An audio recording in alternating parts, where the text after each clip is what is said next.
خير الخلق كلهم محمد سيد الكونين والثقلين والفريقين من عرب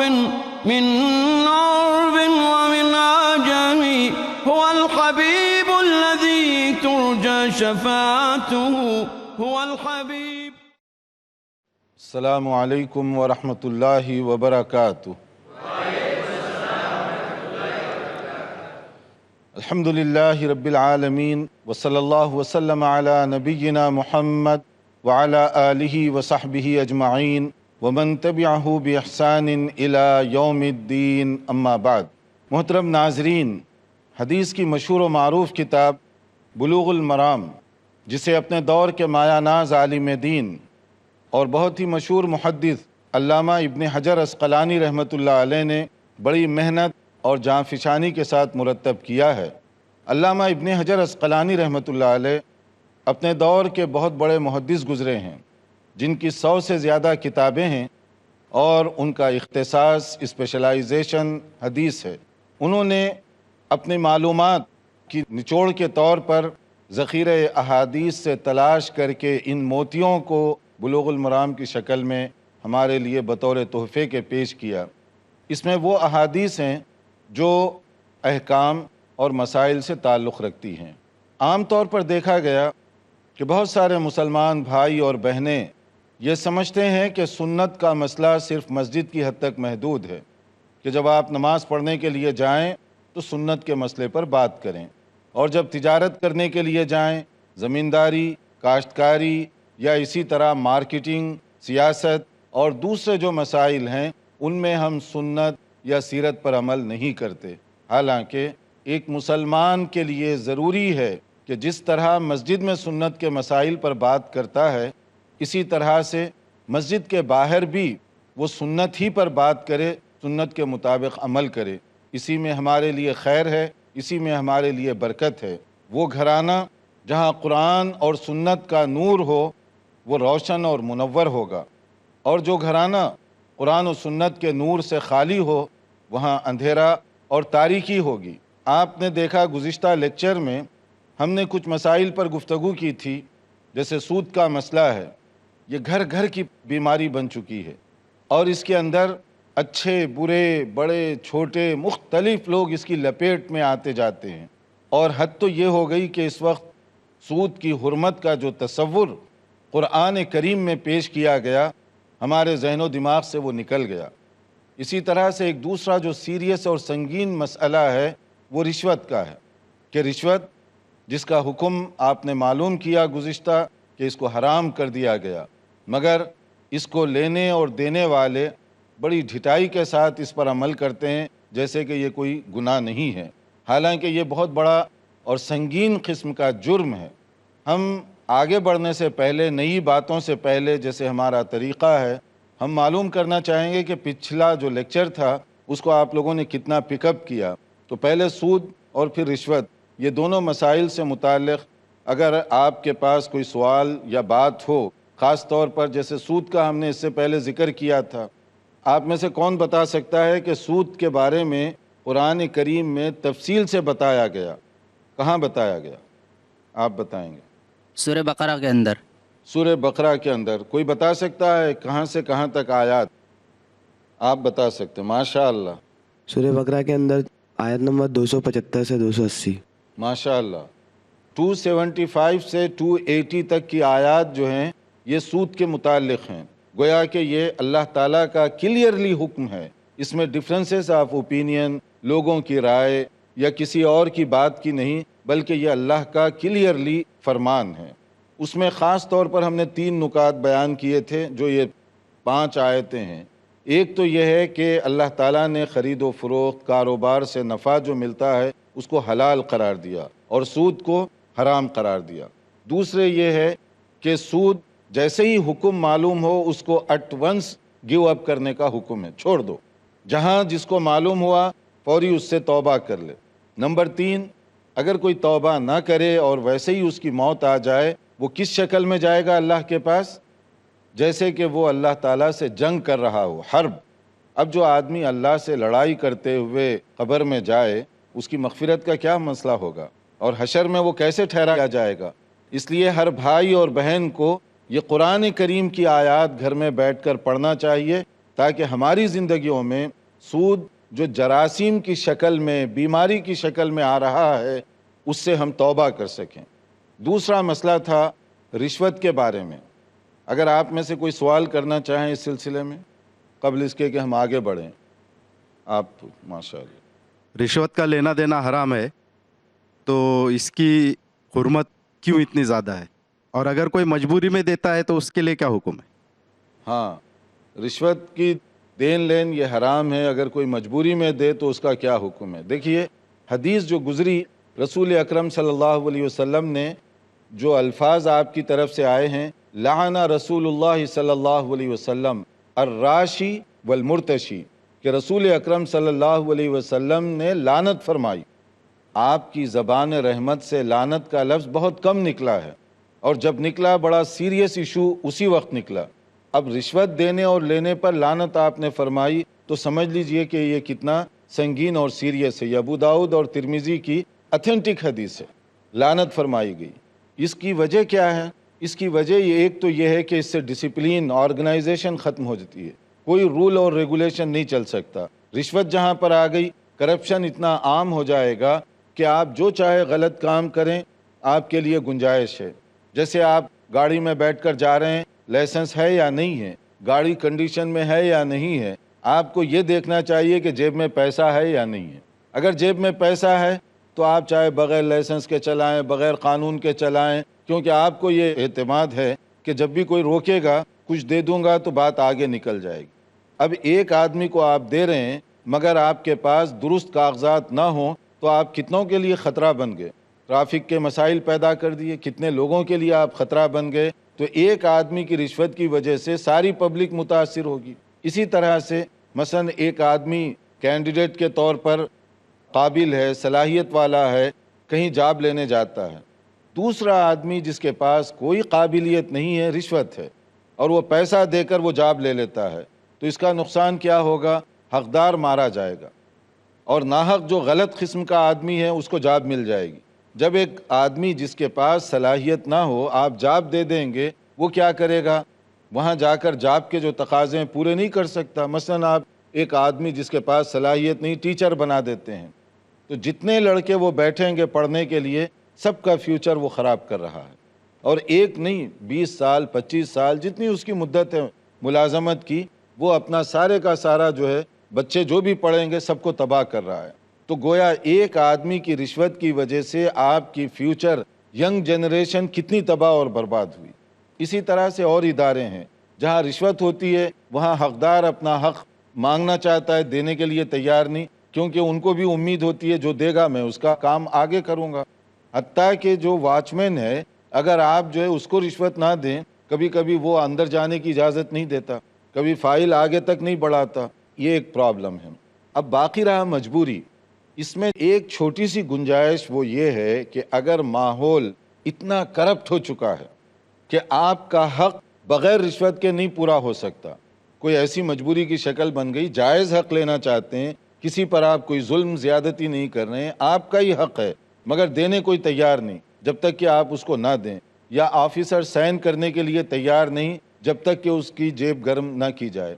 ایسی مجبوری کی شکل میں علماء نے اس حد تک اجازت دی ہے کہ اپنا حق لینے کے لیے جائز حق، اگر اس کے علاوہ کوئی اور چارہ نہیں تو آپ دے سکتے ہیں، آپ گناہگار نہیں ہوں گے، لینے والا گناہگار ہوگا، کیونکہ آپ کے پاس کوئی اور اس کا متبادل نہیں ہے اور وہ آپ کو مجبور کر رہا ہے۔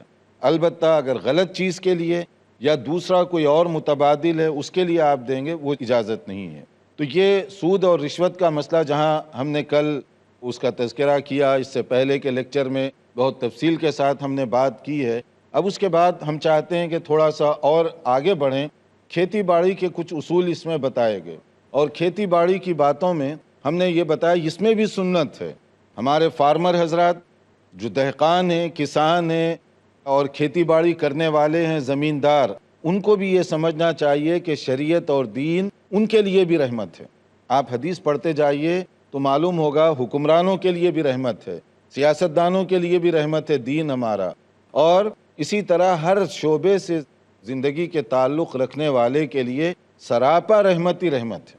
ہر ایک کے لیے ہدایت دی گئی، زمیندار کے لیے بھی ہدایت دی گئی، اور جو کام کرنے والے کسان وغیرہ ہیں ان کے لیے بھی اس میں ہدایات دی گئی۔ مثلا یہ ہے کہ آپ جیسے اس سے پہلے بتایا گیا تھا کہ جو اپنی زمین ہے کسی کو کام کرنے کے لیے دیتے ہیں، اس میں یہ اصول سامنے رکھنا چاہیے کہ آپ کے ساتھ بھی زیادتی نہ ہو، کام کرنے والے کے لیے بھی زیادتی نہ ہو۔ اس لیے آپ ایسا بھاؤ تاؤ نہ کریں بیچارہ کسان ہمیشہ مارا جائے، محنت بھی گئی، اناج بھی اس کو کچھ نہیں ملا، الٹا قرض لینا پڑ گیا۔ یہ چیز شریعت میں درست نہیں رکھی گئی۔ اس کو اس کا حق ملنا چاہیے، اور جس کی زمین ہے اس کو اس کا حق ملنا چاہیے۔ اس کے لیے دونوں کے ساتھ انصاف کے اصول جو ہم اس سے پہلے لیکچر میں تفصیل سے بیان کر چکے ہیں۔ اب اس میں ایک اور پرابلم ہے جو عام طور پر دیکھا گیا، وہ یہ ہے کہ درخت پر باغات والے عام طور پہ کرتے ہیں کہ پھل آنے سے پہلے، پھول کھلنے سے پہلے سودا کر دیتے ہیں، یعنی لمسم آپ بیچ دیتے ہیں۔ اب ایک آدمی جو خرید رہا ہے، سمجھیے کہ پھول ہوا کی وجہ سے گر گیا، پھل نہیں پیدا ہوگا، تو نقصان کس کا ہوا؟ بیچنے والے کا تو کوئی نقصان نہیں ہوا، خریدار کے پیسے گئے۔ اب وہ پیسے کس بنیاد پر آپ لے رہے ہیں؟ آپ کے لیے کیسے وہ جائز ہوئے؟ اس لیے کہ اس کو پھل تو ملا نہیں، پورے پھول گر گئے، یا فصل ناقص آ گئی، یا کوئی اور حادثہ پیش آ گیا، تو آپ کیسے لے رہے ہیں؟ تو شریعت کا اس سلسلے میں ایک حکم ہے، اور نبی کریم صلی اللہ علیہ وسلم نے جو فرمایا اس کو ہم سامنے رکھیں کہ نہا رسول اللہ صلی اللہ علیہ وسلم عن بیع الثمار حتی یبدو صلاحها، یعنی رسول اکرم صلی اللہ علیہ وسلم نے، یہ بخاری اور مسلم کی حدیث ہے، اس وقت تک باغ کو یا اپنے درخت وغیرہ کی جو ہے سودا کرنے سے منع کیا جب تک کہ اس میں پھل نہ پیدا ہو جائے۔ تو یہاں پر سارا خلاصہ یہ ہے کہ آپ نہ خود نقصان اٹھائیں نہ نقصان پہنچائیں، کسان کو بھی فائدہ پہنچائیں، زمیندار کو بھی برابر کا فائدہ ہونا چاہیے۔ دیکھتے رہیے ہمارا پروگرام، ایک مختصر بریک کے بعد انشاءاللہ حاضر ہوتے ہیں۔ والثقلين ناظرین، ہم وقفے سے پہلے بتا رہے تھے کہ کھیتی باڑی، باغات، زمینداری وغیرہ کے اصولوں میں سنت اور سیرت یہ ہے کہ کسی بھی فریق کو کوئی نقصان نہ پہنچنے پائے، دونوں کو ان کا پورا پورا حق ملنا چاہیے۔ اس کے جو اصول بتائے گئے اس میں سے ایک یہ ہے کہ پھل آنے سے پہلے اگر آپ سودا کر لیتے ہیں تو اس کا اگر نقصان ہو گیا تو یہ بڑا نقصان ہوگا۔ شریعت یہ چاہتی ہے کہ آپ اس وقت تک انتظار کریں جب تک درخت پر پھل پیدا ہو جائیں۔ جب پھل کو دیکھ کر آپ کو بھی صحیح اندازہ ہوگا کس قسم کی کاشت ہونے والی ہے، اسی حساب سے آپ اگر سودا کریں گے دونوں کا فائدہ ہوگا۔ جیسے ایک اور حدیث نبی کریم صلی اللہ علیہ وسلم نے فرمایا اس سلسلے میں، نہا عن بیع الثمار حتی تزہی قیل وما زہوها قال تحمار او تصفار، کہ نبی صلی اللہ علیہ وسلم سے جب پوچھا گیا کہ کب سودا کرنا چاہیے باغات کا، تو آپ نے فرمایا جب بلا چلے جائے، مصیبت ٹل جائے۔ تو مصیبت کیا ہوتی ہے باغات میں؟ وہ پھول کے بعد جو پھل آنے کا پیریڈ ہے وہ ڈینجر ہوتا ہے کہ پھول آ گئے، ہوا چلی، پورے نیچے گر گئے، پھل نہیں پیدا ہوگا، یا اسی طرح سے کوئی اور خرابی ہو گئی۔ لیکن جب پھل آ گئے تو اس کا جب تھوڑا سا کلر، یعنی پھل شروع میں جیسے کچے ہوتے ہیں، اس وقت آپ سودا کر لیں، کوئی حرج کی بات نہیں، کیونکہ اس میں زیادہ امکان یہ ہوتا ہے جو کچھ دکھائی دے رہا ہے وہ سب آپ کے سامنے ہے، اس میں کسی کا بھی کوئی نقصان نہیں ہوگا۔ اسی طرح سے ایک اور جو چیز ہے وہ عام طور پر ہماری عام زندگی میں پیش آتی ہے، وہ ہے قرض، اور قرض سے متعلقہ کچھ امور۔ اس میں رہن کا مسئلہ بھی ہے کہ اگر آپ کوئی چیز ایز اے گارنٹی کے رکھتے ہیں وہ، یا قرض، اور قرض جو ہے یہ عام طور پر ہم لیتے اور دیتے ہیں، یہ ہماری روزمرہ کی زندگی میں یہ چیز شامل ہے۔ قرض لینے اور دینے کو منع نہیں کیا گیا، شریعت اس کی اجازت دیتی ہے، قرآن مجید میں بھی اس کا ذکر کیا گیا، احادیث کے اندر بھی اس کا ذکر کیا گیا، کیونکہ انسان کو اس طرح کی چیزوں کی ضرورت پیش آتی ہے کہ آپ کبھی کسی کو دے رہے ہیں، کبھی کسی سے لے رہے ہیں۔ سورہ بقرہ ہی کی جو طویل ترین ایک آیت ہے وہ اسی لین دین کے بارے میں، قرض کے خاص طور پر، تو اس کے اندر چند باتیں بتائی گئیں۔ اس کا خلاصہ یہ ہے کہ آپ کسی کو اگر دے رہے ہیں تو جو بھی معاملہ ہے وہ لکھ لیا کریں، کتنے پیسے دے رہے ہیں اور کتنی مدت کے لیے دے رہے ہیں، دونوں کے سامنے کلیئر یہ مسئلہ ہونا چاہیے، اور اگر گواہ ہوں تو اس پر زیادہ بہتر ہے۔ اور اگر کسی وجہ سے لکھنے کی آپ پوزیشن میں نہیں ہیں تو کم سے کم گواہوں کے سامنے معاملے کو بڑا کلیئر کر لیں. یہ آپ کی طرف سے اس کے لیے ایک مدد ہوگی, اس کے لیے بھی آپ کی طرف سے ایک فیور ہوگی, دونوں کے لیے. لیکن یہ جو قرآن مجید کا حکم ہے جس میں سیریسلی یہ کہا جا رہا ہے کہ آپ لکھا پڑھائی کے بعد یہ معاملہ کریں, مگر ہمارے ہاں ہمارا اپنا بھی ایک کلچر چلتا ہے نا, شریعت ایک طرف چلتی ہے, کلچر ایک طرف چلتا ہے. مثلا کلچر کیا ہے, آپ کا کوئی دوست ضرورت پر قرض مانگتا ہے, کہا کہ مجھے 5,000 روپے کی ضرورت ہے مثال کے طور پر. اب آپ کہتے ہیں اچھا چلو میں دے دیتا ہوں, تھوڑا سا لکھ لیں گے, سائن کر دو آپ. وہ کہے گا اچھا اعتبار نہیں ہے میرا, اتنے بڑے ہو گئے تم, ہوتا ہے نا. اور وہ بہت اس کو برا محسوس کرتا ہے کہ میں ضرورت پر مانگنے کے لیے گیا, کہتے ہیں لکھ لو, تو اتنا اعتبار اور بھروسہ نہیں ہے. اب وہ اس کے خلاف ہنگامہ کرے گا, حالانکہ اللہ کا یہ حکم ہے. اور کیا اللہ کے حکم سے زیادہ کوئی کلچر ہو سکتا ہے؟ کوئی اور چیز ہو سکتی ہے؟ اور اللہ کے حکم میں حکمت ہوگی یا ہمارے اور آپ کے کلچر میں حکمت ہوگی؟ اللہ کے حکم میں ہوگی. تو اللہ تعالیٰ کا حکم ہے کہ لکھ لیا کرو. ہمارے بھائی لوگ کہتے ہیں کہ میں مانگنے کے لیے گیا تو وہ کہہ رہا لکھ لو. اچھا بعد میں کیا ہوتا ہے, ایک اللہ کے حکم کو توڑ دیں گے یا چھوڑ دیں گے, نظر انداز کر دیں گے, نقصان ہی نقصان ہے. کیسے نقصان ہے؟ اب آپ 2 مہینے 3 مہینے کے بعد اب اس سے مطالبہ کرتے ہیں کہ بھائی جان وہ پیسے جو آپ کو دیا تھا واپس کر دیں. کہے گا کون سے پیسے؟ اب آپ لڑتے رہیں, پیسے تو آپ نے مدد کے لیے دیے. اب وہ فائٹ شروع ہو گئی وہاں پر کہ کون سے پیسے. اب آپ کو الٹا سمجھانا پڑ رہا ہے, بھائی آپ 3 مہینے پہلے مجھ سے ضرورتاً قرض لیے تھے, میں تو نہیں لیا تھا. اب آپ تلاش کریں لوگوں کو, اب لکھی ہوئی کوئی چیز نہیں ہے, تو اب اس میں کون رائٹ ہے کون رانگ ہے, کیسے فیصلہ کیا جائے گا؟ اب 2 دوست آپس میں لڑائی جھگڑا, کبھی کبھی خون خرابے تک پہنچ جاتے ہیں. کبھی یہ بھی ہو سکتا ہے کہ آپ نے اس کو دیے 5,000, اس کے ذہن میں ہے کہ میں 3,000 لیا تھا, چاہے وہ بھول گیا یا جان کر وہ دھوکہ دے رہا ہے, جو بھی سبب ہو. اب اس میں کیا کریں گے؟ کون فیصلہ کرے گا کہ آپ 5 دیے تھے یا 3 دیے تھے؟ آپ نے ایک قرآن مجید کے حکم کی خلاف ورزی کی تو اب یہ نقصان ہی نقصان اٹھائیں. اب اس کے بعد بات چیت بند, لڑائی جھگڑا شروع. اب بیٹھو بیچ میں پنچایت والے کیا کریں گے؟ کوئی چیز ان رائٹنگ ہے نہیں, کوئی چیز آپ کی گواہ کے سامنے ہوئی نہیں ہے. آپ جس کو ہم کہتے ہیں نا ان گڈ فیتھ میں نے دے دیا, بھروسہ کرتے ہوئے میں نے دیا. بے شک آپ مدد کریں مگر قرآن مجید کی تعلیمات کے مطابق کریں, اس کا فائدہ ہوگا. دوسرا یہ مسئلہ بھی اس میں ذہن میں رکھیے, لینے والا اس کے ذہن میں بھی نیک نیتی ہونی چاہیے کہ میں اپنی ضرورت پوری کر کے جتنا جلدی ہو سکتا ہے اس کو میں واپس کر دوں گا. دونوں طرف سے یہ ہوگا تو اس میں کوئی نقصان کی بات نہیں ہوگی. لیکن اگر اس کے دل میں برائی ہے, اس کو کیا کمی ہے, جیسے بعض لوگ کرتے ہیں جب ضرورت پڑی, کوئی گھر خریدنا ہے, فرنیچر بدلنا ہے, کوئی اور مسئلہ ہے, تو بڑی رقم مانگتے ہیں. اگر آپ بڑی رقم دے دیتے ہیں, 2 4 6 مہینے کے بعد جب واپس طلب کرتے ہیں, تمہارے پاس کوئی کمی ہے جو یہ پیسے مانگنے کے لیے آگے, دے کر الٹا آپ پریشان. اب وہ جو ہے نا اپنی جیسے کہتے ہیں نا ہم یہاں کی زبان میں دادا گیری, کہ الٹا واپس لینے سے پہلے جو ہے یہ انداز اختیار کرتا ہے کہ آپ کو کیا کمی ہے, آپ مانگنے کے لیے آ گئے, آپ کی تو اتنی بڑی تنخواہ ہے, آپ کی اتنی آمدنی ہے, آپ کے 2 بچے باہر کام کر رہے ہیں, ایک بچہ آپ کا جو ہے بہت بڑا کمپنی کا مینیجر ہے, آپ اتنا سا قرض دیے 50,000, اب واپس مانگنے آ گئے. اب وہ بیچارہ خود شرمندہ, دے کر گویا کہ مصیبت ہوئی اس کو. تو ایسے بھی عام طور پر ہوتا ہے. تو یہ سب فتنے سے بچنے کے لیے شریعت یہ کہتی ہے کہ دین لین کی تو ضرورت پیش آ سکتی ہے, مدد کریں مگر دوسروں کی دولت پر غلط نظریں نہ لگائیں. جب ضرورت نہیں ہے مت مانگیں. اور دوسرا یہ ہے کہ اگر آپ دیں گے واپس تو جو ٹائم آپ مقرر کر لیں اس سے پہلے لوٹانے کی کوشش کریں. مثال کے طور پہ اگر آپ کو یہ امید ہے کہ میں 3 مہینے کے اندر یہ قرض واپس کر سکتا ہوں مثلا, تو آپ اس سے 4 مہینے کا ٹائم لے لیں پہلے ہی. اور جب 4 مہینے کا ٹائم لے کر 3 مہینے کے اندر واپس کر دیں گے, وہ بھی خوش ہوگا, آپ بھی خوش ہوں گے, دل آپ کا بھی مطمئن ہوگا کہ میں نے اپنے وقت سے پہلے واپس کیا.